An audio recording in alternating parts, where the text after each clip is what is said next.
how many years ago that was. But I played basketball with the youngest.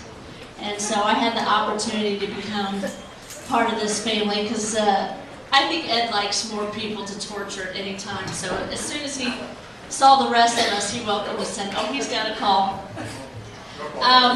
Since it is his 70th birthday, and as Joe mentioned earlier, this is the time that we can share secrets because it's not a big deal if things come out. So I just thought I would tell a little story about what happened to me a long time ago. And this was back in those days.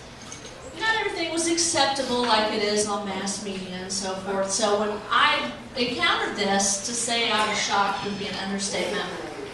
So it was in high school time. I received a call from Dawn, and we were going to hook up and go out. So she said, well, just head over to the house, meet me over there.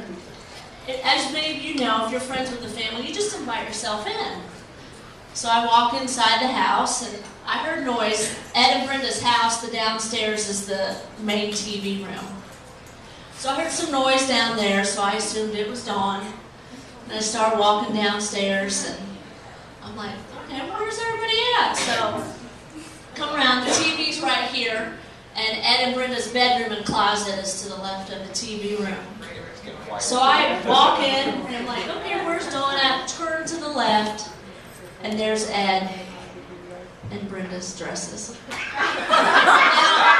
I'll be honest with you, it's acceptable now, and I'm sure most of you know this secret. And I'm proud to say that regardless, pants, dress, I love this man.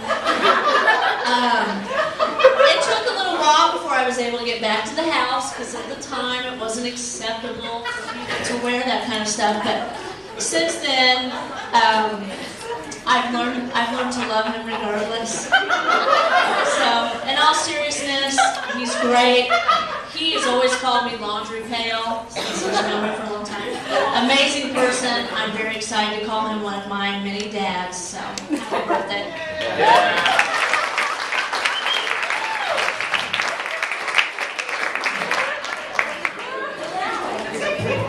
Just for clarification, that was a joke. Yes. We never know. Did you even hear what she said? I got to know back in. Jason? Jason Chris? Nephew? Oh, he doesn't want to be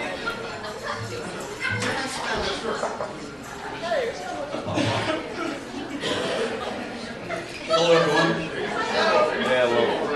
Yeah, absolutely. It's for those that don't know me, I'm Ed's son from his fourth wife. Mom couldn't be here tonight. She's in the carnival in Kentucky right now. So Ed and I have a lot of things in common over the years. We both like carnival women. Probably get a show of hands. I'm not sure many of you know that Great Clips does have a drive-thru. And we know that, right? I'll tell a quick story. This kind of involves Ed and my lovely cousin Denise here. Years and years ago, I guess dating ourselves back around '79, we decided to go to Kings Island. My wonderful uncle here picks us up and says, hey, let's get in the Clark Griswold van and let's go to Kings Island. You know, it must have been '79. Yes, we did have running water, color TV.